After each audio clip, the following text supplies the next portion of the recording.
bonjour à toutes et à tous pour ce webinaire, pour cette 13e webconférence du sommet virtuel du climat. Donc, je suis Fanny Pénet, présidente de l'APCC, donc l'Association des professionnels en conseil carbone qui coordonne ce projet. Et je suis ravie de vous accueillir pour cette webconférence sur donc, la mission climat. Je laisserai ensuite, voilà.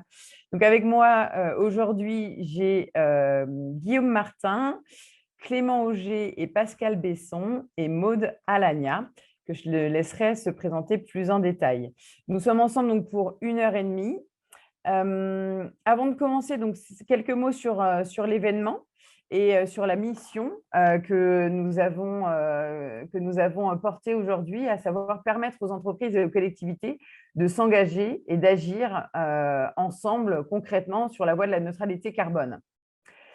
Comme vous avez pu le voir sur le programme, on a au total sur ces 15 jours 50 webconférences, donc 30 webconférences sélectionnées par un comité d'experts et 20 ateliers proposés par nos exposants. Donc, n'hésitez pas vraiment à aller regarder le programme et à sélectionner les webconférences qui vous intéressent par la suite. Vous dire également que cet événement est initié, est coordonné par la PCC, mais également coporté par l'ADEME, donc l'Agence de la transition écologique, l'ABC, Association Bilan Carbone, et la Fédération Sinov. Cet événement n'aurait pas pu avoir lieu aussi sans nos soutiens, donc tous nos sponsors et partenaires, que nous souhaitons vraiment à remercier, car c'est aussi grâce à eux qu'a pu avoir lieu cet événement. Et nous sommes vraiment ravis de vous voir toujours plus engagés avec nous. Nous avons eu à cœur de proposer un événement 100% gratuit. Pour autant, nous vous proposons de nous soutenir, et donc vous pouvez nous soutenir sur le site internet. Je remettrai le lien dans le chat tout à l'heure. Je vois qu'il y en a qui ont des problèmes de son. Je vais essayer de répondre tout de suite. Pour les aspects logistiques, vous allez pouvoir parler avec nos intervenants uniquement donc par le chat dans la partie discussion ou sur l'onglet vraiment spécifique, le module questions-réponses. Donc, je vous invite vraiment, si c'est des questions que vous souhaitez voir traitées pendant la webconférence, d'utiliser ce module. Et pour le reste, des commentaires, de le faire dans la discussion. Toutes les questions ne pourront peut-être pas avoir des réponses. Donc, vous aurez aussi le mail des intervenants à la fin de la webconférence, si vous souhaitez continuer. Et vous aurez également la possibilité d'interpeller ou de prendre rendez-vous avec certains des intervenants disponibles pendant le sommet. En l'occurrence, c'est le cas de Guillaume Martin et de BL Evolution, qui ont une page dédiée où vous pouvez directement prendre rendez-vous avec un membre de l'équipe. Bien, je crois que sur la partie logistique, j'ai tout dit. Simplement pour dire qu'effectivement, vous recevrez courant décembre un lien avec le replay de cet événement ainsi que le support. Voilà, donc voilà pour les précisions techniques. Je vais maintenant laisser la parole à Guillaume Martin qui va effectivement vous parler de la partie mission climat. Merci et très bonne webconférence.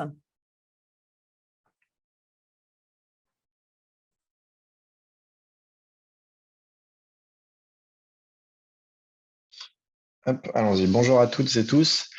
Merci d'être nombreux pour ce webinaire. On va vous présenter, alors si vous êtes là ce matin, c'est que vous connaissez peut-être Mission Climat. On va quand même commencer par vous présenter un petit peu cet outil.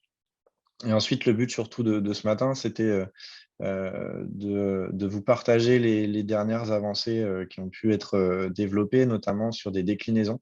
Donc, on a deux intervenants et intervenantes qui pourront vous parler de ce qu'on a pu faire avec Mission Climat dans deux cas assez spécifiques. Un cas d'une collectivité territoriale et un cas d'un établissement d'éducation, enfin une école d'ingénieurs en l'occurrence. On peut peut-être passer à la présentation de tout ce beau monde.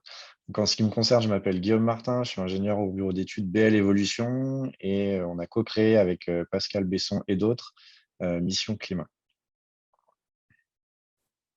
Je te Et passe la bonjour à parole, tous. Pascal. Ouais, merci Guillaume.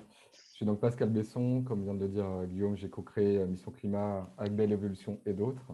Et je pilote le projet avec Guillaume depuis le début et j'ai réalisé une partie du code.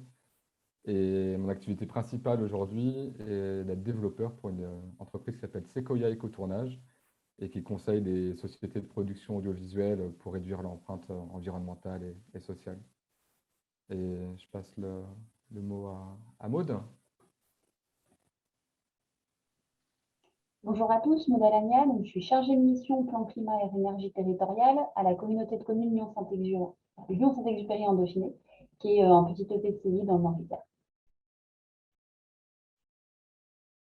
Je vais terminer le tour de table. Donc moi, je suis Clément, je suis désormais malheureusement ancien étudiant d'école d'ingénieur. Et donc maintenant, je travaille avec Datagir, qui est une start-up d'État qui est rattachée à l'ADEME. Il y a eu une conférence, je crois, il y a 2 jours au SVC aussi, donc vous avez peut-être déjà participé, vous connaissez déjà Datagir. Mais voilà, je suis ravi d'être là ce matin, merci.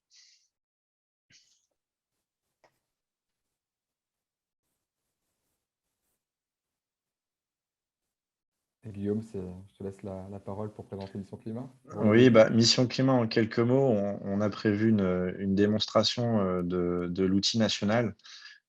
C'est un outil de compréhension, de sensibilisation et de visualisation de ce que pourraient être différentes trajectoires de réduction d'émissions de gaz à effet de serre en France. Ce que vous pouvez voir à l'écran, en fait, c'est que l'outil se partage en deux parties. Sur la gauche, vous avez un ensemble de mesures et un ensemble de curseurs qui balayent un certain nombre de secteurs, hein, l'habitat, la consommation, l'alimentation, les déplacements. Le but, c'est de fixer un niveau d'ambition sur chacun de ces secteurs et ensuite on visualise en direct sur la partie de droite l'impact que ça peut avoir sur un certain nombre d'indicateurs, notamment nos trajectoires d'émissions de gaz à effet de serre, un indicateur de température qui permet de visualiser, entre guillemets, si l'ensemble de la planète avait le même plan que les mesures que vous avez sélectionnées à gauche, sur quelle trajectoire de réchauffement climatique on se situerait. La genèse de cet outil, en fait, c'est le postulat que beaucoup de gens aujourd'hui sont conscients des enjeux climatiques, hein, que la situation a été grandement améliorée, mais peu de personnes savent quoi faire. Et concrètement, dans le quoi faire, c'est de quel ordre de grandeur on parle. Et ça, nous, on l'avait un petit peu découvert, entre guillemets. Bon, c'était pas une découverte, mais c'est vraiment quelque chose sur lequel on a mis le doigt en 2019, quand on a publié une étude où on s'intéressait à quelle pourrait être en France une trajectoire compatible avec les recommandations du GIEC, les recommandations scientifiques à limiter le réchauffement climatique à 1,5 degré. On avait sorti une petite calculatrice et on avait identifié un certain nombre de mesures qui, mises bout à bout, permettaient d'atteindre cette trajectoire. Et finalement, dans la réception de cette étude, on nous a traité un petit peu de tous les noms, hein, de futurs dictateurs, de Khmer vert, enfin, je ne vous fais pas la liste. Ce pas des mots qui sont très agréables à entendre, de toute façon, c'est à peu près tous des idioties. Et surtout, ce n'était pas notre but, hein, de proposer un plan politique, c'était plutôt de mettre des choses un peu concrètes sur des grands objectifs qui sont souvent discutés à l'échelle internationale et dont on a du mal à se représenter l'ordre de grandeur derrière. Et là, assez vite, en fait, dans la réflexion par rapport à tout ce brouhaha médiatique et politique, on s'est dit, en fait, ça serait vraiment génial de proposer un outil où tout le monde peut construire ses mesures et visualiser en direct l'impact que ça peut avoir. Et donc, c'était un peu l'objectif de Mission Climat, parce que finalement, en fait, quand on présentait l'étude sur un territoire donné, certains allaient nous dire, mais vous avez été trop ambitieux sur l'agriculture parce qu'on était sur un gros territoire agricole. Au contraire, en ville, ce qui suscitait un petit peu de débat, c'était la place qu'on donnait à l'avion, etc. Et donc, le but de Mission Climat, c'est de permettre à tout le monde de faire ces choix-là et de visualiser en direct qu'est-ce que ça apporte en termes de réduction des émissions. Et donc, avec un double objectif, un objectif de sensibilisation pour comprendre les enjeux, les ordres de grandeur.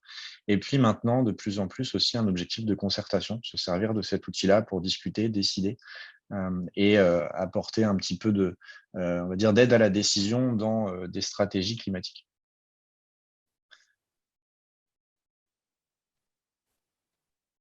Je vais enchaîner avec une présentation. J'ai changé d'écran. Je ne sais pas si vous voyez toujours Mission Ouais, c'est Climat. bon. Super. Donc, on reprend ce que vous a présenté sommairement tout à l'heure, Guillaume. Et donc là, on est vraiment sur un simulateur à l'échelle nationale. On n'est pas sur un simulateur d'empreinte individuelle. Et l'objectif qu'on propose, c'est de proposer un plan pour la France pour 2030. Donc, on a de nombreux paramètres. Sur le volet gauche, l'ensemble des paramètres de votre plan et à droite, les impacts de votre plan à l'échelle française et à l'échelle mondiale. Et je vous présenterai un peu plus après comment on passe d'un plan français à une extrapolation à l'échelle mondiale. Donc, je vous propose de commencer avec les bâtiments, pour l'exemple, avec une politique de rénovation ambitieuse, puisqu'on va aller à 50% d'ici 2030. J'en profite aussi pour vous présenter les informations complémentaires qu'on a pour chacun des paramètres. Donc, vous pouvez voir comment sont calculées les émissions, quelles sont les tendances du paramètre que vous êtes en train de configurer, les co-bénéfices associés et également les contraintes à leur réduction. Après la rénovation, je vous propose de convertir les modes de chauffage les plus émetteurs, donc au gaz et au fioul. Pareil, on reste assez ambitieux. On va passer dans des habitats un peu plus conviviaux, en baissant la surface chauffée par personne, un peu plus frais également, ce qui n'empêche pas la convivialité. On peut le voir, on a une louche qui est associée à chacun des secteurs. On a indiqué une possibilité pour atteindre 2 degrés, qu'on on a dépassé en l'occurrence pour le secteur des bâtiments. On va passer un peu plus vite pour les autres secteurs. Pour les transports, on va simplement diminuer la distance parcourue en voiture et le nombre de passagers du transport aérien. Au niveau agriculture, réduire la consommation de viande, qui est évidemment un paramètre conséquent des émissions. Et on va être un peu plus frugaux aussi sur notre consommation de biens informatiques, biens textiles. Tout ça, évidemment, pour l'exemple, et on va un peu vite. Vous pouvez voir à droite, et c'est l'une des qualités, je pense, de l'outil, qu'on visualise vraiment très rapidement où sont les impacts. Donc, dès qu'on bouge un curseur, on peut voir s'il a un impact conséquent, non conséquent, sur quelle catégorie. Et là, en l'occurrence, on est sur un scénario 2 degrés. Alors, comment on arrive à ces 2 degrés-là? Donc là, vous avez sur le bas à gauche les 2 paramètres qui permettent de passer des émissions françaises aux émissions mondiales. Donc, on peut voir qu'au niveau français, on a réussi une réduction de 38% entre 2020 et 2030. Et pour passer à l'échelle mondiale, on a donc ces 2 paramètres-là, une hypothèse sur l'évolution de la population et un paramètre un peu plus intéressant, comment on répartit ces émissions entre chacun des pays, avec 2 valeurs possibles, un peu caricaturales, mais qui permettent de donner à voir à la fois l'importance sur les émissions de ce paramètre-là et l'importance de sa prise en compte aussi, évidemment, en termes d'équité, en fonction de l'historique des émissions de chacun des pays, etc. En l'occurrence, là, on est sur un paramètre qu'on a appelé maintien des inégalités, c'est-à-dire que tous les pays suivent la même trajectoire. Donc là, pour la France, on est sur moins 38%. Eh bien, tous les autres pays, de manière indifférenciée, font également moins 38%, ce qui est évidemment absolument injuste. Et on a une autre possibilité, c'est de configurer une égalité stricte.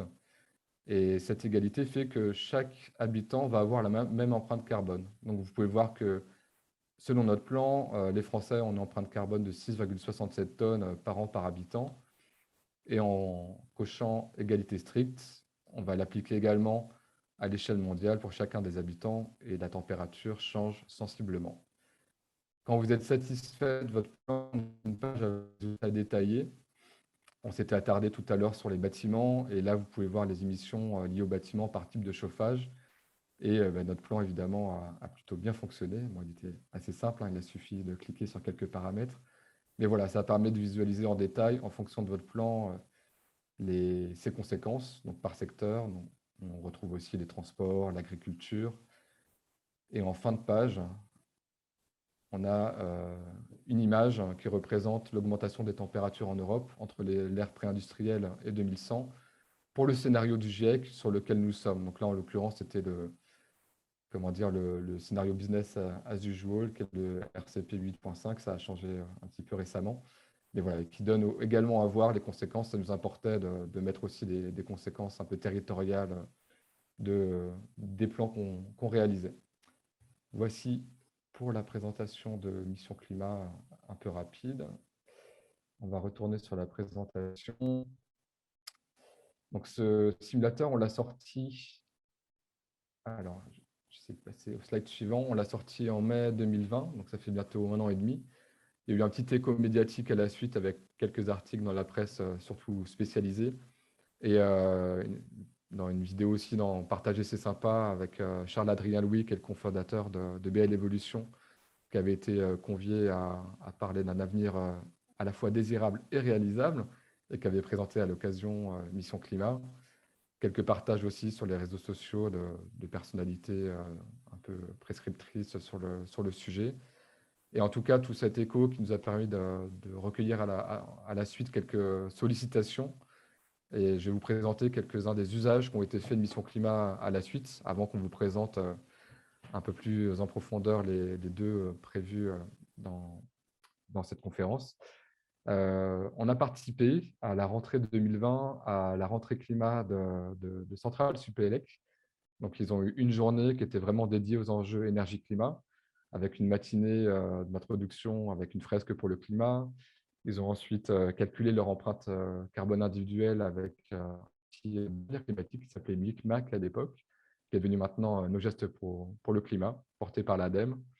Et on les a achevés à la fin de cette longue journée avec 1h30 d'atelier Mission Climat, où ils étaient 850 répartis en groupes de 6. Donc, c'était vraiment un bel échantillon.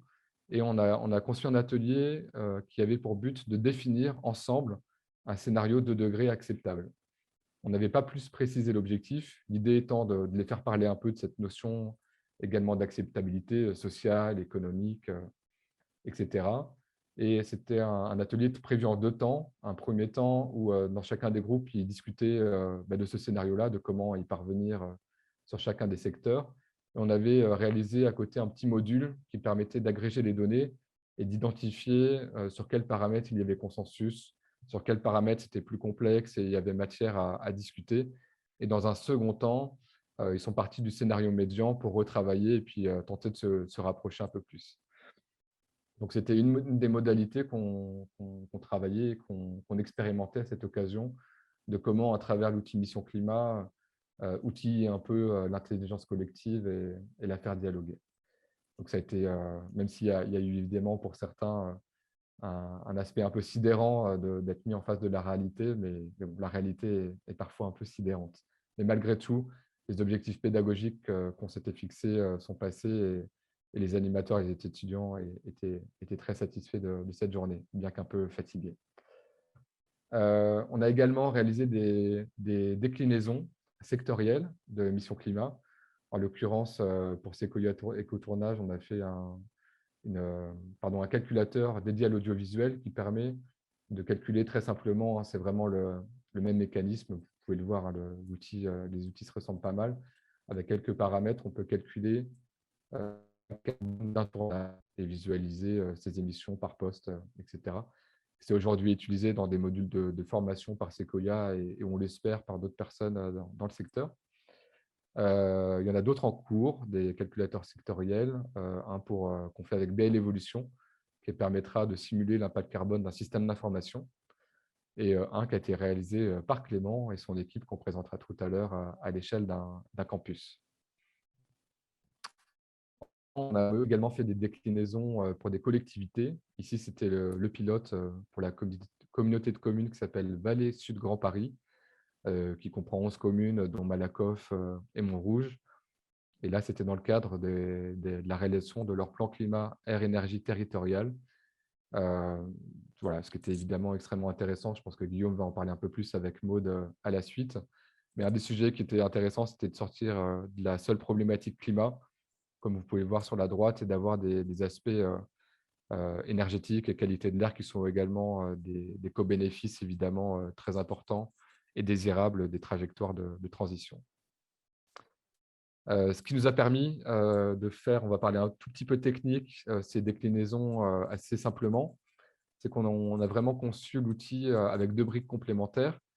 Tous les calculs sont réalisés et hébergés sur une feuille de calcul Google, pour ne pas la nommer. Et l'interface web est une simple interface en fait, de communication et de visualisation de cette feuille Excel.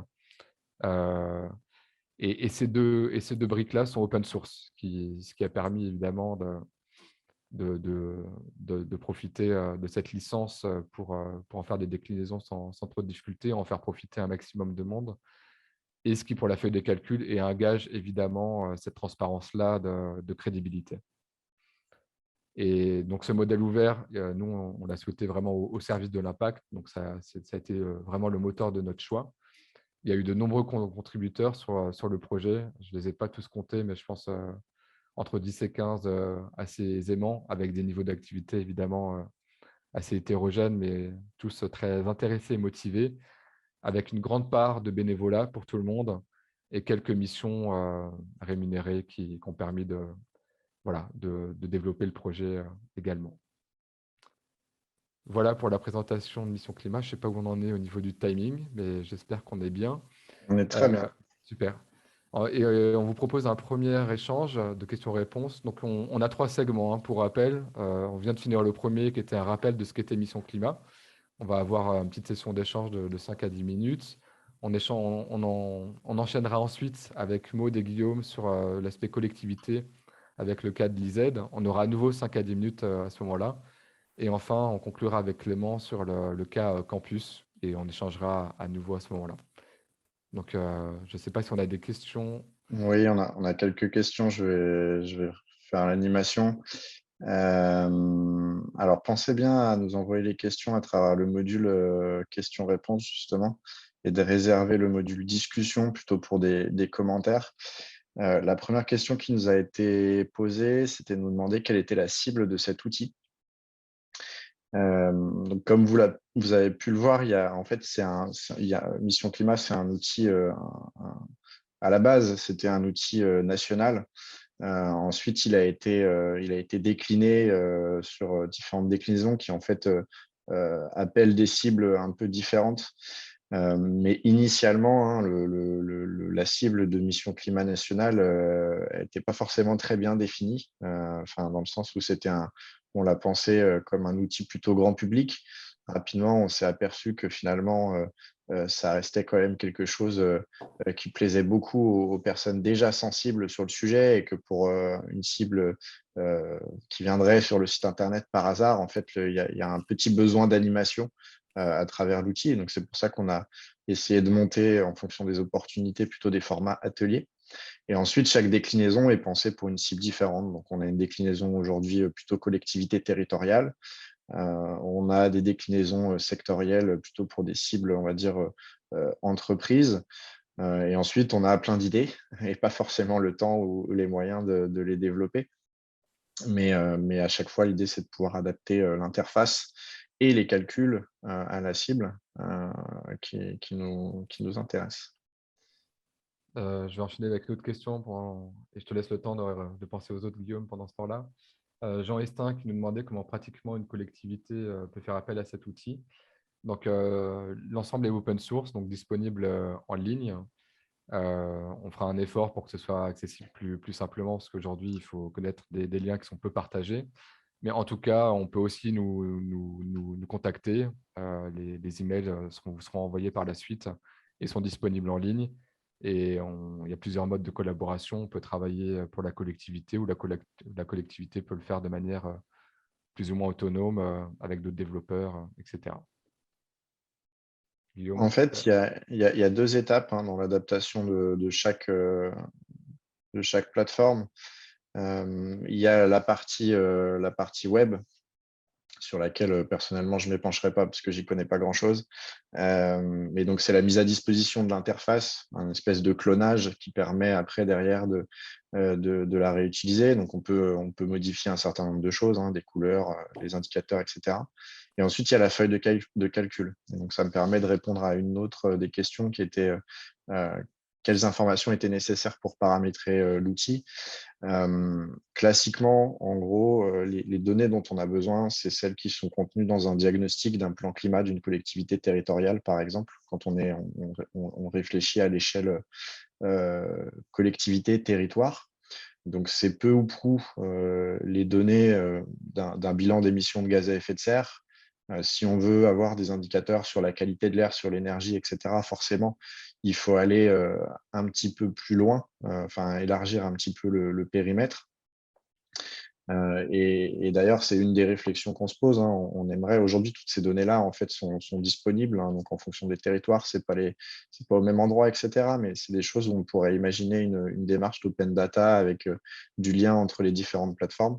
Ça, c'est un doux rêve, hein, qu'on mène, mais qui n'est pas encore complètement d'actualité. Aujourd'hui, il y a quand même un petit peu de boulot en termes d'ingénierie pour paramétrer l'outil et puis ensuite, après, en termes de développement pour cloner la plateforme. Une question également sur la structure qui porte le développement de cet outil. Donc, il n'y en a pas. Jusqu'ici, à chaque usage, on l'a fait de manière un peu hybride. Donc, parfois, ça a été, pour les collectivités, c'est toujours BL Evolution qui porte le sujet. Et voilà, on s'est adapté à chaque fois. Ça a été d'abord Mission Climat, en fait, un projet de fin d'études de développement web qu'on a fait après avec Guillaume, puisqu'on se connaissait par ailleurs. Puis après, on a simplement répondu aux sollicitations. Donc, on n'a jamais eu en fait le moment et l'occasion de vraiment développer le projet comme on le pourrait. C'est open source, donc s'il y a des personnes motivées et disponibles, elles sont les bienvenues pour le faire avec nous ou sans nous. Mais, mais voilà, il n'y a pas de structure officielle qui porte le développement de l'outil. On adapte la structure à chaque besoin. Il y a ensuite une question sur la validation des données. Qui a validé les données qui ont servi au calcul? Comment l'outil est actualisé? Est-ce que les données ont été validées par les acteurs, entreprises sectorielles? Alors, sur la déclinaison nationale et la déclinaison territoriale, les données elles ont été validées par nous, entre guillemets, BL Evolution. C'est notre métier, hein, de travailler sur ce genre d'outils, en tout cas ce genre de calcul. Ensuite, sur les déclinaisons sectorielles, on a plutôt eu un rôle d'accompagnateur, de conseil, mais sans rentrer dans les détails de l'ensemble des calculs. Donc, on n'a pas mis un tampon, entre guillemets, BL Evolution pour valider ça. Par contre, on s'est assuré qu'en termes de périmètre, par exemple, on n'allait pas oublier des données importantes. On a mis quelques points d'attention sur des endroits, sur des calculs qui nous paraissaient importants. Et ce qu'on aimerait, en fait, avec le système de l'open source et le partage de la feuille de calcul à chaque fois, c'est aussi d'avoir une certaine validation ouverte de ces données-là. En tout cas, c'est le pari qu'on a pris avec le simulateur national, où on a mis en accès libre la feuille de calcul. Et derrière, on a eu quelques retours très intéressants, hein, qui nous ont permis de soit faire bouger des hypothèses, soit adapter un petit peu certains calculs ou des fois simplement corriger des coquilles.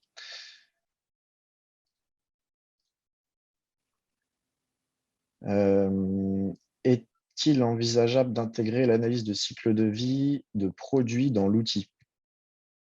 A priori, oui. Il est envisageable de faire pas mal de choses. Vous l'avez compris, en fait, il y a deux briques, hein. Il y a une brique calcul dans laquelle on met un petit peu ce qu'on veut. Donc, aujourd'hui, des trajectoires d'émissions de gaz à effet de serre, soit pour des entreprises, soit pour des territoires, soit à l'échelle nationale. Et puis, on a la brique de visualisation, qui est le site web, et une appli mobile également. Enfin, en tout cas, un site adapté au mobile. Ces deux briques, elles sont complémentaires. On peut faire soit l'une, soit l'autre. C'est-à-dire que si quelqu'un arrive avec une feuille de calcul plutôt analyse de cycle de vie d'un produit et veut se brancher sur l'interface web, il n'y a pas de problème, ça fonctionne. L'inverse, c'est peut-être un peu plus compliqué, mais voilà. Aujourd'hui, on n'a pas développé de feuille de calcul spécifique et donc d'interface spécifique pour une approche produit, mais techniquement, il n'y a aucune contrainte. Et j'en profite pour compléter. Là, on a je ne l'ai pas mentionné parce que c'est en cours de discussion, mais il y a comment dire, une autre, je vais y arriver, mais il y a une autre déclinaison en cours de mission climat dans le secteur culturel. Et de leur côté, dans la feuille de calcul, ils vont intégrer les problématiques de biodiversité, de ressources et d'éco-conception. Donc, c'est vraiment à chacun et tout est possible. Ça dépend de votre approche et de la feuille de calcul. Et Jean Estin qui demandait si le paramétrage des hypothèses est adaptable à un territoire donné. Et oui, c'est le cas. Je me permets de répondre assez rapidement, mais en tout cas, la feuille de base de BL Evolution, elle permet d'adapter et on a conçu le site aussi en fonction pour pouvoir intégrer cette possibilité-là. On a plusieurs questions sur des hypothèses de calcul, notamment sur ce qui concerne la question de l'élevage et plus généralement des exploitations agricoles. Alors, je ne vais pas forcément rentrer dans le détail, parce que ce n'est pas forcément l'objet de ce webinaire, mais l'idée derrière de ce modèle, c'est que ça reste un modèle qui est simplifié pour tous les secteurs. On traite tous les secteurs, donc c'est difficile. Il y a déjà plus de 1000 lignes, hein, voire plusieurs milliers de lignes de calcul derrière ce petit outil. Tout ça a été développé bénévolement. En tout cas, initialement, ça a été en gros on s'est occupé pendant notre confinement avec Pascal sur ça. Donc l'idée, ça a été de faire un certain nombre de choix, un certain nombre d'hypothèses, de les détailler au maximum, de les rendre les plus transparentes possibles. Et la publication de la feuille de calcul, c'est aussi cet objectif-là. Si vous pensez qu'il y a d'autres manières de faire et que sur certaines hypothèses, sur certains choix de calcul, etc., on peut s'améliorer. Le but, c'est aussi de pouvoir profiter de cette expertise-là. Nous, à BL Evolution, on a une expertise assez transversale de ces sujets-là. On n'est pas forcément expert de l'ensemble des sujets. Par exemple, sur l'élevage, voilà, j'ai mes carences et mes limites. Donc voilà, c'est un peu le principe aussi du modèle ouvert. Ça reste un outil qui est simplifié. Donc il y a des choix à faire à un moment donné, mais s'il y a d'autres méthodes et d'autres enjeux à prendre en compte, c'est totalement ouvert. C'est un peu le même sujet sur la forêt, par exemple. Il y a une question, qu'en est-il de la forêt? Aujourd'hui, ce n'est pas vraiment un sujet traité dans Mission Climat. Il y a un petit peu, il me semble qu'il y a un paramètre qui traite de la reforestation, mais c'est vraiment très, très simpliste. Et je vais finir avec la dernière question pour le moment. Je me spécialise dans les réponses à Jean Estin, qui demande s'il faut être informaticien pour paramétrer ou être accompagné par BL. Donc, on va avoir un cas là enfin avec Clément, qui est le seul cas en fait d'une personne extérieure qui nous a contactés pour pouvoir faire cette déclinaison, qui du coup va en témoigner un peu. Mais pour spoiler un petit peu, il a fallu qu'on l'accompagne également un petit peu. Ils ont été très autonomes, mais aujourd'hui, il y a quand même besoin d'un minimum d'accompagnement. Mais c'est un des projets parmi nos multiples idées, c'est de réaliser un site qui permet à tout un chacun de le faire vraiment de manière le plus simple possible. Et à chaque fois qu'on a une mission de déclinaison, on se dirige vers cette simplicité-là, mais on n'y est pas encore. C'est peut-être quelque chose sur lequel on peut insister, hein. La base du projet et de l'open source, le parti pris, ça a été de dire on commence par développer quelque chose de manière entièrement bénévole. Ensuite, on le met à disposition d'un certain nombre d'acteurs, on regarde si ça intéresse. En fait, à travers des petits bouts de mission qui nous sont confiés petit à petit, à chaque fois, on incrémente, on ajoute des fonctionnalités à l'outil.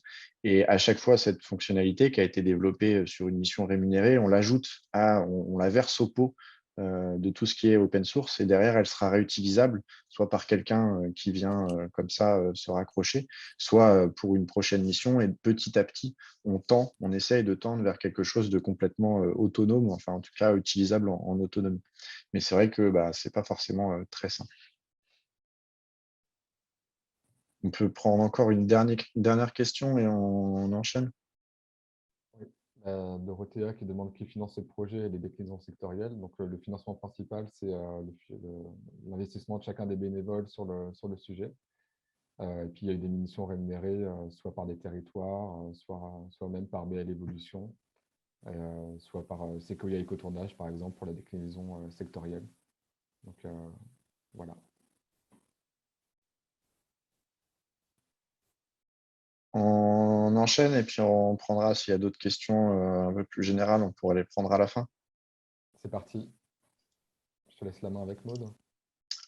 Oui, bah alors très rapidement, simplement pour introduire un petit peu le contexte de cette utilisation de Mission Climat, on est dans le cadre de l'élaboration d'un plan climat air énergie territorial, qui est l'outil de planification de la transition écologique pour les collectivités, notamment les communautés de communes, les communautés d'agglomération, les EPCI. Et donc l'idée, ça a été de mettre à disposition une version de Mission Climat adapté au territoire dans le cadre de ce plan climat air énergie territorial, en tout cas de son élaboration. Si tu peux passer à la diapo suivante, Pascal, puisque je ne me souviens plus ce que j'avais mis dessus. Voilà, merci. Donc, peut-être que Maud pourra revenir un peu sur les spécificités du territoire, mais simplement, on est sur un territoire rhône-alpin, donc dans le nord de l'Isère, une communauté de communes, 28 000 habitants, 6 communes, et donc un plan climat qui est en cours d'élaboration depuis plusieurs mois, avec un diagnostic qui a été réalisé. Et donc, l'idée, ça a été d'utiliser les données recueillies dans le cadre de ce diagnostic pour alimenter une version, un clone de Mission Climat adapté au territoire. Donc, on part vraiment des données du territoire. La trajectoire qui est visualisée sur le site Internet, c'est la trajectoire du territoire en fonction des choix qui sont faits et en fonction des données du territoire. On est vraiment sur quelque chose de très local qui s'adapte en termes de périmètre d'action à la spécificité du territoire, en termes, enfin, c'est des choses très concrètes. Derrière, ce sont des nombres de logements à rénover, des hectares de parcelles agricoles, des kilomètres parcourus en voiture en fonction des différentes parts modales pour chaque mode de transport, etc. Si tu peux passer, voilà. Merci. Donc là, vous avez quelques photos. L'idée, c'est qu'on a fait 2 ateliers, mais je laisserai Maud présenter un peu ça. La spécificité, c'est que sur ce territoire, on a un club climat, donc une instance ouverte aux acteurs du territoire, que ce soit des citoyens, citoyennes, des associations, des entreprises, des agriculteurs. Donc toutes ces personnes-là viennent contribuer à chaque étape de la démarche. Donc on a animé une série d'ateliers un peu d'intelligence collective où on se mettait à 4-5, enfin ils se mettaient à 4-5 autour d'un ordinateur et puis après on confrontait les différents scénarios qui pouvaient être faits et on a fait le même modèle un peu différent mais avec l'ensemble des élus du territoire pour in fine valider la stratégie.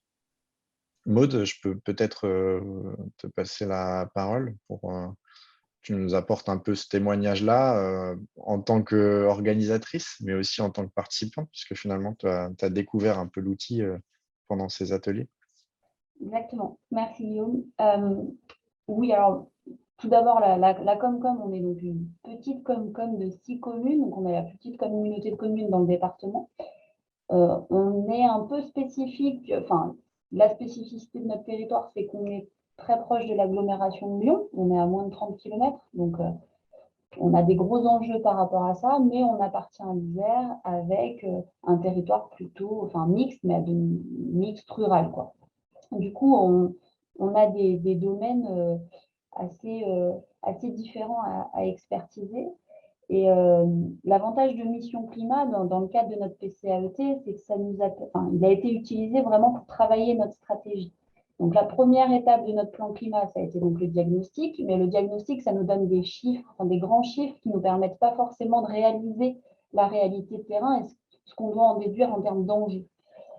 Du coup, lorsqu'on a travaillé notre stratégie donc avec ces 2 ateliers, on a pu tester finalement chaque curseur, c'est assez didactique et du coup, à chaque fois, on affine un petit peu notre vision, on affine notre connaissance et les conséquences qu'on tire des futures actions qu'on pourrait mettre en place. Donc, la première instance, enfin, le premier atelier a été avec le Club Climat, donc beaucoup d'acteurs très différents du territoire. On a des citoyens, enfin purs, je veux dire, sans compétences particulières, si ce n'est qu'être habitants du territoire et le connaître chacun à sa manière. On a des associations thématiques, certaines qui sont très développées dans le climat, mais d'autres qui sont, ça peut être des associations de consommateurs, des associations de petits commerçants. Enfin, voilà. On a des sujets très différents. Chacun a sa petite expertise, mais ça nous permet d'avancer collectivement sur tous les sujets qui sont importants dans notre plan climat. Donc, comme l'a dit Guillaume, nous, notre version du plan climat pour le territoire était avec nos indicateurs. C'est-à-dire qu'on n'avait pas du tout autant d'items que sur la version nationale. Nous, on avait 6 secteurs représentés, l'habitat, le tertiaire, le transport, l'industrie, l'agriculture, l'énergie. Et tous les chiffres de ces thèmes nous ont permis de jouer avec les curseurs de choses très concrètes comme la croissance démographique, est-ce qu'on la freine, est-ce qu'on la laisse croître, la consommation foncière ou la distance parcourue en transport, l'éco-conduite, des thèmes très précis. Et grâce à ça, on a pu, avec tous ces éléments et ces chiffres, mais aussi tous les objectifs nationaux et régionaux, parce que ça aussi c'est important, parce qu'on fait partie, on s'inscrit dans notre territoire, ça nous a permis de visualiser les conséquences de cette stratégie qu'on pourrait mettre en œuvre. C'est difficile pour un territoire de définir une stratégie avec des acteurs de terrain qui ont chacun leur thème. Voilà, il faut qu'on reste sur le pouvoir public, enfin, voilà, il faut qu'on reste sur des visions collectives. Donc, ces ateliers et cet outil Mission Climat, il a d'abord fallu le diffuser. Donc, on a diffusé le lien d'accès à la plateforme spécialisée au territoire. Alors, tout d'abord aux élus, il y a eu une petite formation par BL Evolution au tout début de la démarche pour leur présenter l'outil. On l'a aussi diffusé aux membres du club climat. On leur a expliqué un peu le fonctionnement, enfin, surtout BL Evolution. Guillaume leur a présenté lors de la présentation du diagnostic. Et ensuite, on l'a mis aussi, nous, en lip service, on a relié le lien par notre club, par notre site internet.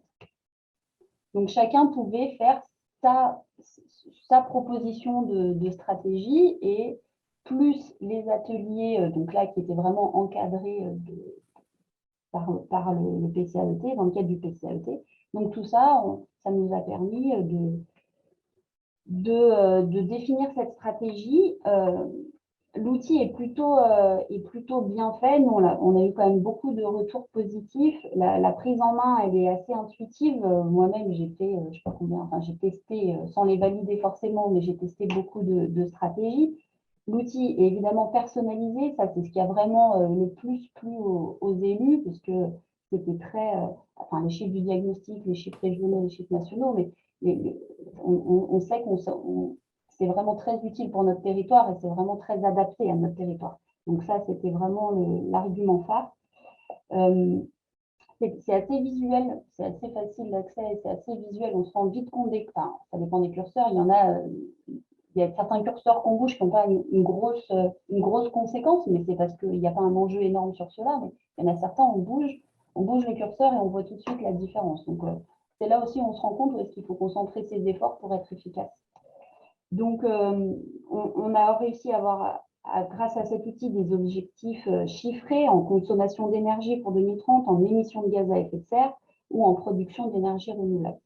Donc, ça, c'était vraiment un outil très pratique dans le cadre de notre stratégie pour le plan climat. Donc, nous, ça nous a permis de dégager 5 axes de travail pour notre territoire. Voilà, ce ne sera pas forcément les mêmes axes qui seraient dégagés sur d'autres territoires. Nous, ça nous a permis vraiment de s'adapter à notre situation. Voilà. Alors, je n'ai pas vu si on avait des questions. Ou, je ne sais pas si Guillaume, tu veux.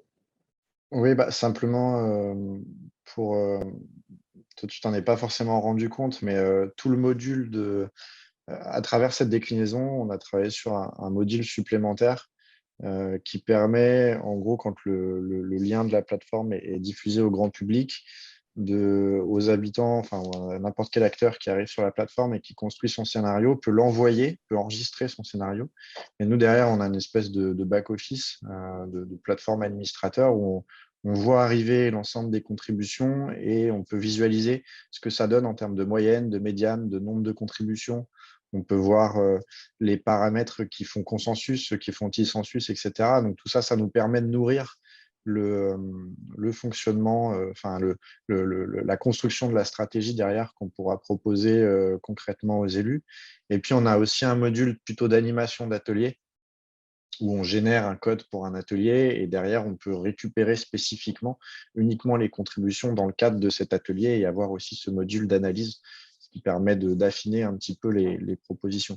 Donc ça, typiquement, on est dans un cas où on s'est servi de l'occasion qui nous était donnée à la Licette pour développer un outil supplémentaire.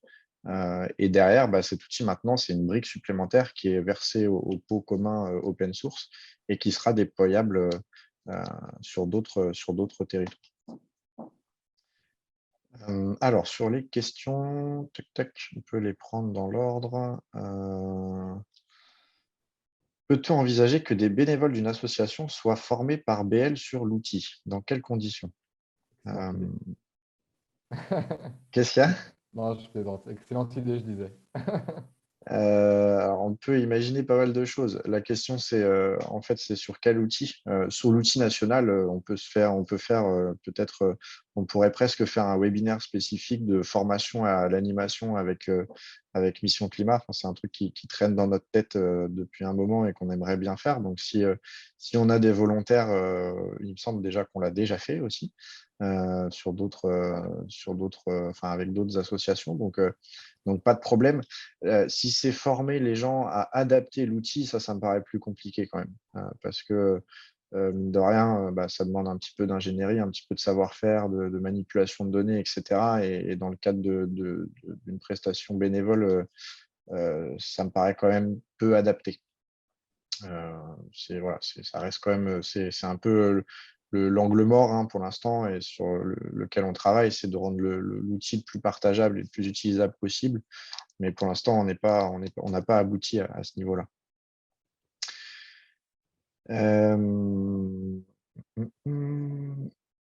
Est-ce qu'on a d'autres questions plus spécifiques à la Liced? Oui. Quels étaient les objectifs de départ d'émissions de gaz à effet de serre de la communauté de communes? Est-ce que Maud, tu veux répondre? Les objectifs de départ d'émissions, les objectifs d'émissions de gaz à effet de serre. Ouais. En fait, il n'y en avait pas. Le but du plan climat, c'était de fixer ces objectifs. Ce qui a été assez intéressant, enfin, pour moi, c'est de voir. Donc, c'est la première fois qu'on testait Mission Climat dans le cadre de l'élaboration d'un PCAET comme ça, avec un format vraiment concertation, club climat, les élus, etc.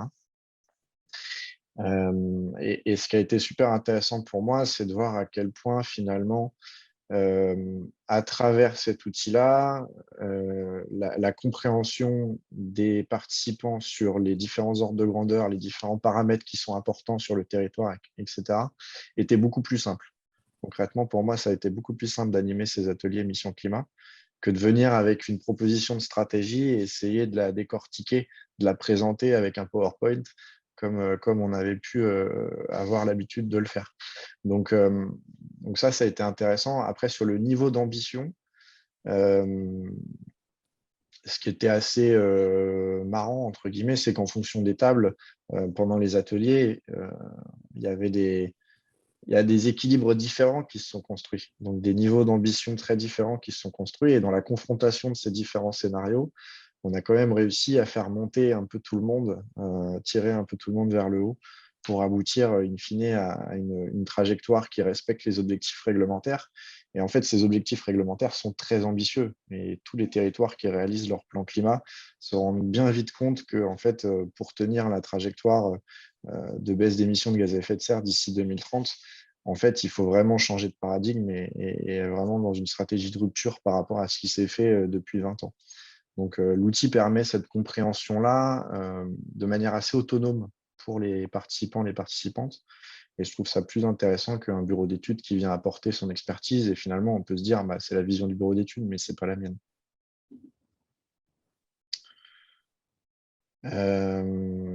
Tac, tac, tac. Peut-on avoir un ordre de grandeur du coût de la prestation d'adaptation, accompagnement par le PCAET, pour le PCAET de la LICED? Alors, j'ai plus en tête les chiffres exacts, mais aujourd'hui, grosso modo, on s'est organisé avec Pascal pour pouvoir cloner le site internet avec, en gros, c'est un jour de travail, grosso modo, un petit peu plus peut-être, je ne sais plus. Peut-être un peu plus, oui. Ouais. Et après, il y a la question de la feuille de calcul. Et ça, c'est très variable d'un territoire à l'autre parce que finalement, un territoire comme la Licette qui a déjà son diagnostic de PCAET, toutes les données, on les a. Il faut juste les mettre dans les bonnes cases, adapter un petit peu. Donc, c'est quelque chose qui prend 1 ou 2 jours de travail. C'est un peu le même ordre de grandeur. Mais ça va, ça reste gérable. Par contre, un territoire qui viendrait nous voir en nous disant, voilà, j'ai pas de PCAET, j'ai pas de diagnostic, j'ai pas les données.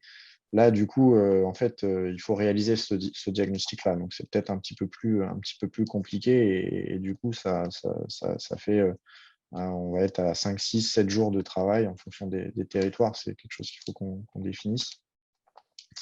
Donc, ça peut monter assez vite à quelques milliers d'euros, en gros. Et après, pour un territoire qui pourrait être complètement autonome, c'est-à-dire avec quelques moyens de développement et quelques moyens d'ingénierie aussi pour récupérer les données et adapter la feuille de calcul, on lui donne les clés du camion et il se débrouille. Et puis, on passe aussi un peu de temps pour accompagner ça, mais voilà, tout est disponible sur un dépôt, donc tout est open source et peut être récupéré.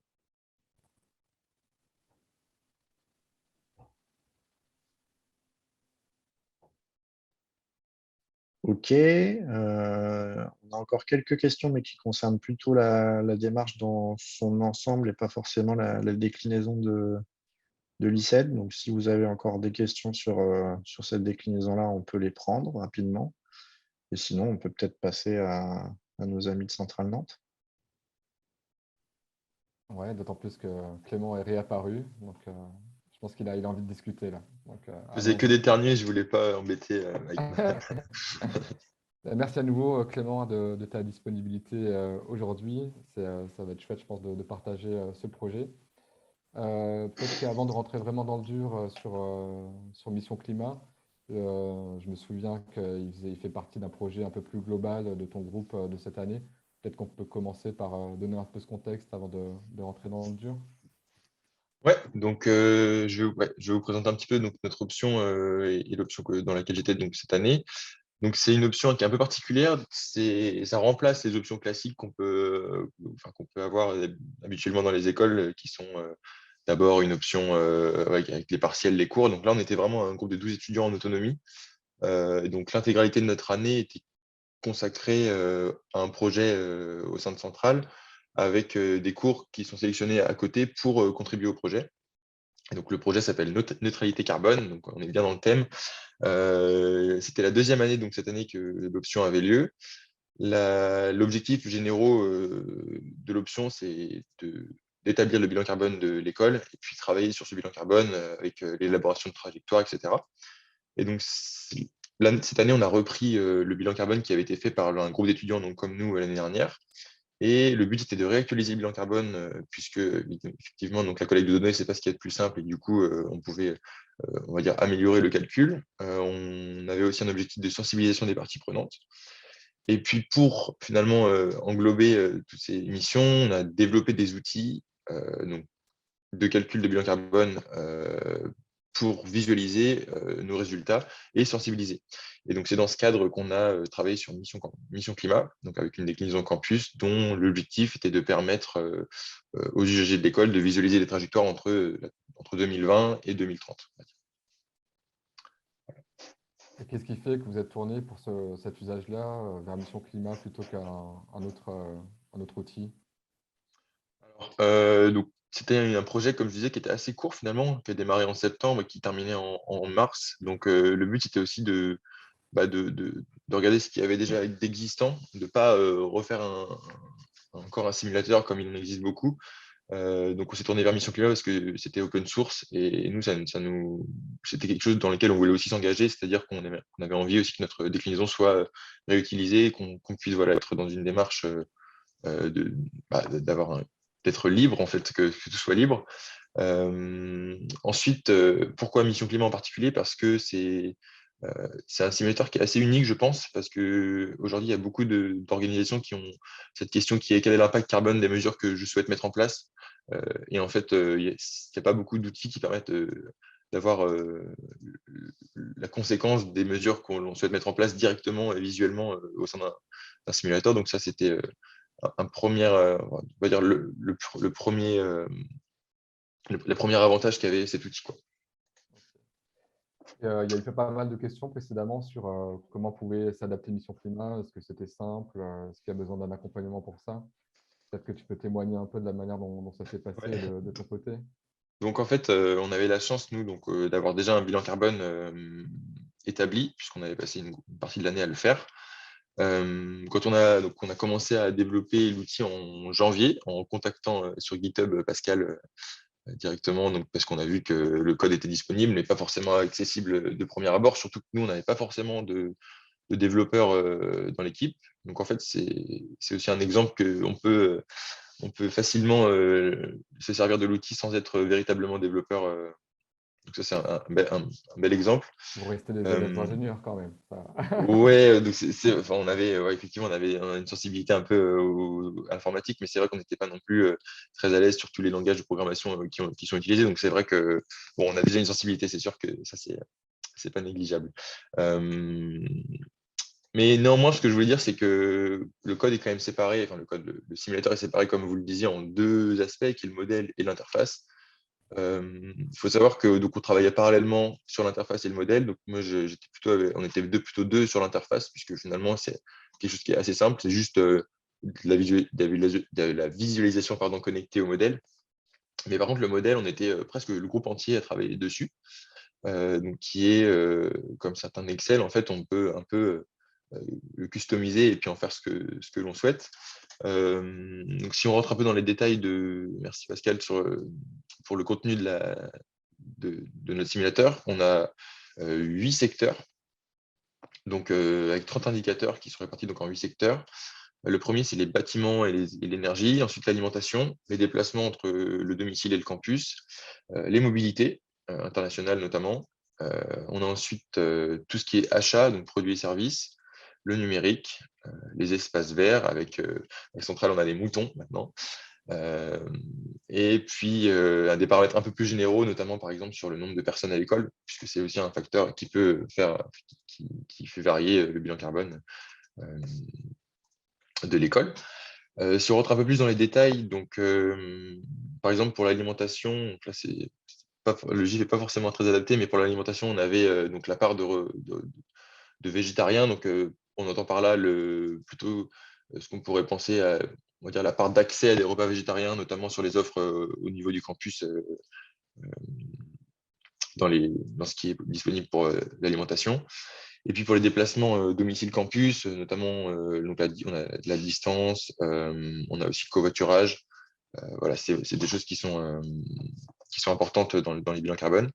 Peut-être un focus sur ce que vous pouvez voir à la droite sur la visualisation. Donc ça, c'est un paramètre aussi que je voulais présenter là ce matin, puisque on a beaucoup parlé des indicateurs et du modèle, mais finalement, on a aussi pas mal d'enjeux sur la visualisation. Et en fait, ce qui est assez bien, c'est qu'on peut aussi faire ce qu'on veut à ce niveau-là, et on est assez libre dans l'adaptation. Donc, on a choisi de mettre un tree map qui, pour nous, était un peu plus parlant pour visualiser l'impact de chaque catégorie. Et puis, on a gardé également les impacts mondiaux qui sont, selon moi, très, très parlants pour on va dire un citoyen pas forcément sensible au climat, puisqu'on entend beaucoup la température. Enfin, l'indicateur de température, c'est vraiment quelque chose qui est aujourd'hui très utilisé quand on parle de climat, et donc c'était important pour nous de garder cet indicateur. Je voudrais préciser une dernière chose. On voit qu'il y a une barre noire, notamment au niveau des émissions totales en pointillé. Donc, en fait, c'est l'objectif fixé par l'école. Donc, c'est marrant parce qu'on en parlait tout à l'heure avec Maud. Contrairement à, l'utilisation qu'on avait, ce n'était pas forcément d'établir, enfin, donc de mettre en place une stratégie et donc des objectifs. C'était plutôt l'inverse, c'était de se dire comment on fait pour atteindre nos objectifs. Et on s'est basé sur la SNBC, sur la stratégie nationale bas carbone. Donc cette barre noire représente finalement, cette barre noire en pointillé représente l'objectif qu'on se fixe en adaptant chacun des secteurs de la SNBC au secteur de l'école. Voilà, je ne sais pas si c'est clair. Voilà pour ce qui est de la spécificité de notre simulateur. Et j'en profite, je suis désolé pour faire une petite digression sur l'émission Climat National, parce que j'ai oublié une précision. Comme tu parlais de la SNBC, sur l'émission Climat National, on intègre les émissions importées. Donc là, on est vraiment sur les émissions a priori totales, directes et indirectes de la France. On trouvait ça plus juste d'avoir cette approche. Est-ce que tu peux nous dire aujourd'hui quels sont les usages qui sont faits de l'outil? Et qui en ont été faits peut-être précédemment? Est-ce qu'il y a eu des ateliers? Est-ce qu'il y en aura demain? Alors, donc pour être transparent, malheureusement aujourd'hui, il y a peu d'utilisation de l'outil, principalement pour deux raisons. Notre option, malheureusement, elle n'a pas été reconduite une troisième année, donc il n'y a pas vraiment de personnes qui ont repris en main l'outil. Et la deuxième chose, c'est qu'il est assez méconnu, encore une fois, parce que notre option s'est finie en avril, et donc on n'a pas eu le temps forcément, après le développement, de mettre en place des ateliers, de communiquer sur cet outil. Donc, je pense que ça amène à la question de comment faire vivre un simulateur. Et je pense que cette déclinaison, en tout cas, Mission Climat, c'est un outil qui est vraiment amené à être, enfin, qu'il faut faire vivre, je pense. Mais c'est aussi un point fort parce que ça permet d'ouvrir le débat facilement et ça se prête beaucoup aux ateliers de groupe. Donc voilà, on ne s'avoue pas vaincu et je pense qu'on va essayer de continuer à déployer cet outil au sein de l'école et pourquoi pas donc voilà, organiser des ateliers, notamment pour la rentrée climat, puisque à Centrale, Nantes, on a aussi une semaine de rentrée climat. Donc, ce serait typiquement le genre d'outil qui peut s'intégrer dans cette phase. Voilà. Merci Clément. Je l'avais partagé également, cet outil à Avenir Climatique, qui est un groupe qui s'appelle Projet Carbone Campus, qui fait de la formation dans les écoles. Et je crois savoir qu'il l'utilise aussi comme outil de sensibilisation dans le cadre de ces formations-là. Partager auprès de ces écoles-là si elles souhaitaient en faire des déclinaisons maintenant que le site et le modèle de calcul existent. Peut-être qu'on peut parler, on n'avait pas parlé avant, mais rapidement, le frein qui a pu être un moment dans les discussions l'open source. Je pense que c'est bien d'être transparent aussi sur ces sujets-là. Parfois, ça facilite et des fois, pour des raisons peut-être que tu vas évoquer, ça enclenche quelques discussions. Oui, donc nous, ça a été un petit peu compliqué de faire entendre forcément tous les arguments de l'open source à l'administration, notamment pour des indicateurs qui sont relatifs aux finances de l'école, je pense aux achats. C'est des indicateurs qu'on n'a pas forcément, enfin que l'école ne voulait pas forcément assez justement divulguer en open source. Donc on a réussi à finalement contourner ce frein en rendant accessible seulement on va dire la partie émission carbone et pas forcément le détail des calculs derrière. Ça reste une méthode qui ne permet pas forcément à une école de partir de zéro avec notre modèle de calcul pour faire son bilan carbone, mais ça permet quand même à une école qui a fait son bilan carbone ou à une autre organisation, hein, pas forcément une école d'ingénieurs, ça peut être aussi une université, voilà, un établissement d'éducation, de mettre en place, en tout cas d'inclure dedans, dans le simulateur, dans le modèle, ces émissions, sans forcément avoir besoin de refaire tout le calcul. Je ne sais pas si ça répond à la question. Ouais, Mais en tout cas, c'est vrai que c'était des discussions qu'on a eues avec l'administration, pas forcément évident. Voilà, chacun a sa vision de l'open source. bien. Merci beaucoup Clément pour le témoignage. Est-ce que tu avais des choses à ajouter qu'on a balayé trop rapidement ou est-ce qu'on a fait le tour? Alors, peut-être juste sur l'aspect, parce que je sais qu'il y a eu pas mal de questions sur cet aspect, réadaptation, est-ce que c'est simple? Je voudrais revenir encore une fois sur le fait qu'on peut facilement reprendre l'outil et on a eu l'aide de la part de Pascal notamment et Guillaume sur l'aspect aussi des indicateurs. Donc, c'était vraiment une force et une chance il ne faut pas hésiter à s'y plonger et je pense qu'ils vous aideront avec plaisir. Bon, je pense que s'ils reçoivent 10 mails tout à l'heure, ils ne vont pas forcément…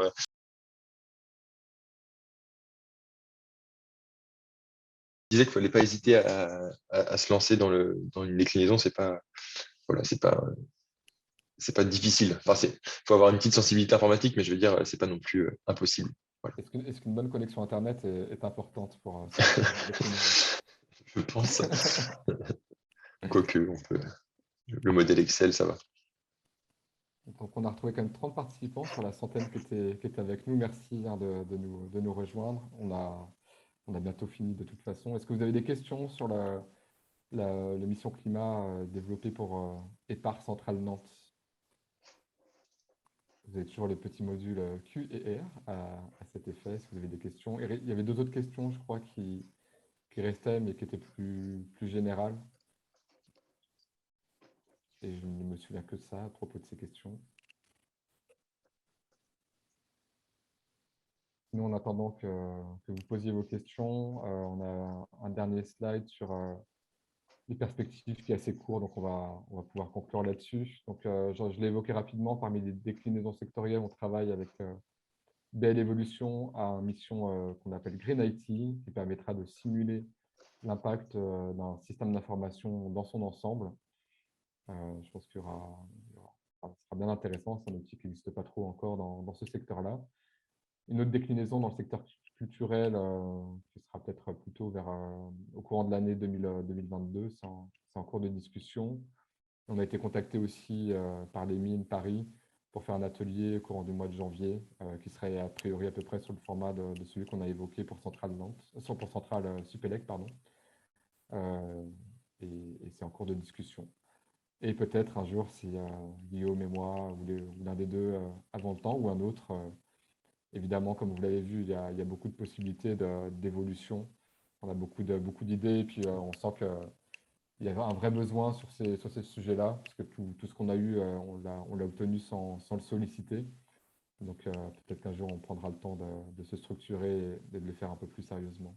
Même si, enfin, on le fait évidemment très sérieusement, mais avec le temps limité qu'est le nôtre en ce moment.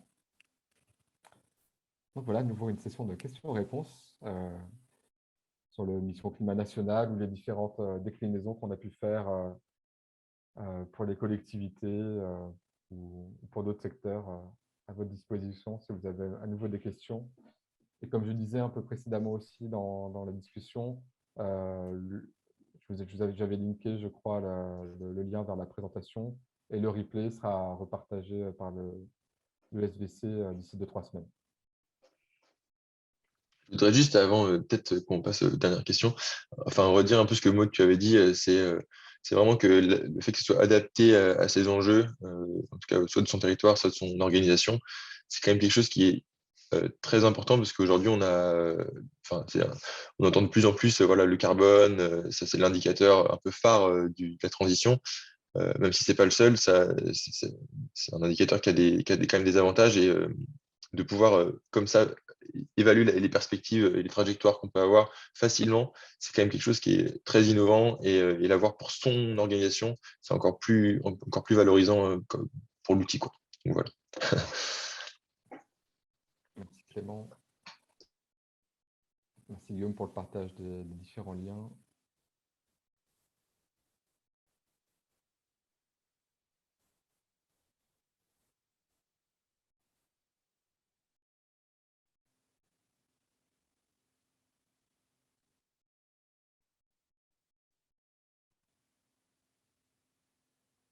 Bon, on dirait qu'on se sera retrouvés pour se dire au revoir. On va peut-être encore attendre un petit peu. On peut peut-être prendre les 3 dernières questions qui sont revenues. Donc, pour les liens, je les ai mis en commentaire pour information.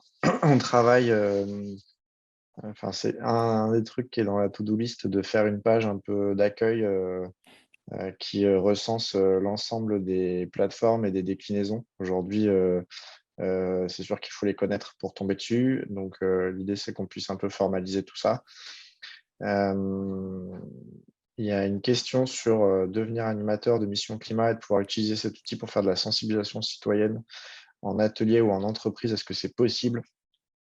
Oui, on a dans la to-do list aussi l'idée de publier un guide de l'animation d'atelier Mission Climat, qui est déjà bien avancé en fait. Il faut qu'on prenne un peu de temps pour fignoler ça et le partager, mais c'est tout à fait envisageable. Donc, si vous avez des projets, vous pouvez nous envoyer un petit mail. Peut-être qu'on peut mettre le mail de Mission Climat Je vais m'en occuper. qui arrive dans nos boîtes mail respectives pour qu'on puisse rester en contact.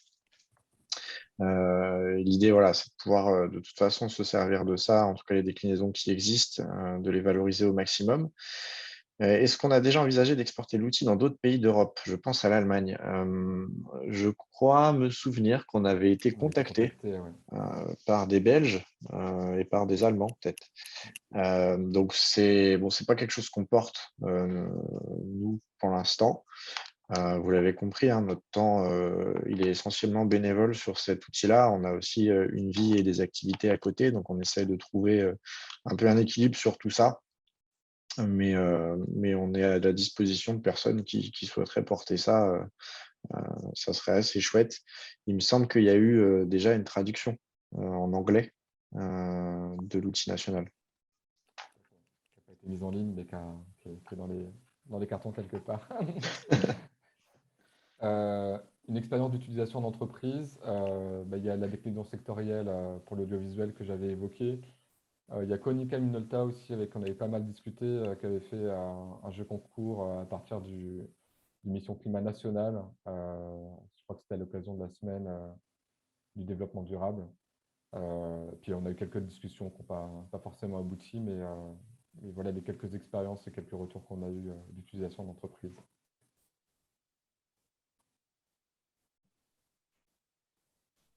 Je peux commencer à répondre à la question de Aurore sur, au-delà de la définition des objectifs de réduction des émissions de gaz à effet de serre, est-ce que l'outil peut permettre de définir un plan d'action à mettre en œuvre associé aux objectifs? Alors, ça aide, c'est sûr. L'outil, il n'est pas exactement fait pour ça, mais c'est sûr que ça aide. L'outil, il permet de définir des axes stratégiques, mais comme on joue sur tous les curseurs et que l'outil met en lumière les curseurs très efficaces, en tout cas sur lesquels une action future est efficace, ça nous aide. Donc nous, c'est exactement ce qu'on est en train de faire.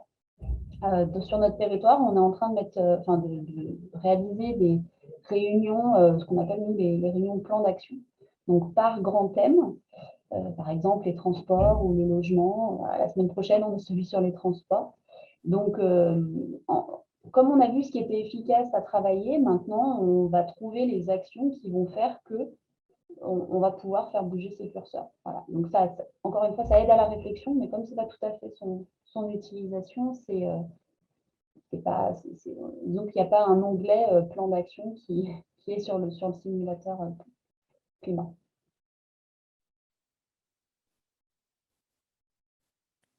Mais typiquement, ça rejoint un peu cette question. On s'était posé la question au moment où la Convention citoyenne pour le climat avait publié ses mesures, de voir ce que ça pouvait faire via Mission Climat. Mais c'est évidemment extrêmement compliqué de traduire des politiques publiques avec 150 mesures dans des impacts concrets sur le déplacement en voiture, etc., etc. Il faut prendre beaucoup d'hypothèses et tellement qu'au final, il y a des marges d'erreur qui sont très, très importantes. Donc là, on est vraiment, c'est pas des mesures de politique publique qu'on propose de faire via Mission Climat, c'est l'impact concret.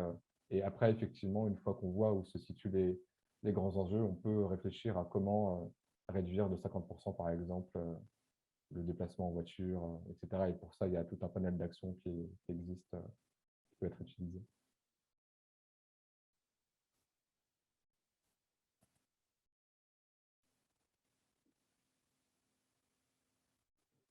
Il nous reste encore quelques minutes si vous avez encore quelques questions.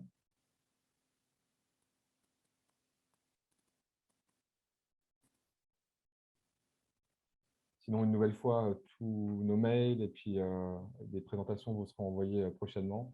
Et on vous a envoyé le mail de contact qui vient directement dans nos boîtes respectives à Guillaume et moi. Donc, si vous avez la moindre question, la moindre envie, le moindre objet d'utilisation de l'émission Climat, n'hésitez pas à nous contacter. On est à votre disposition.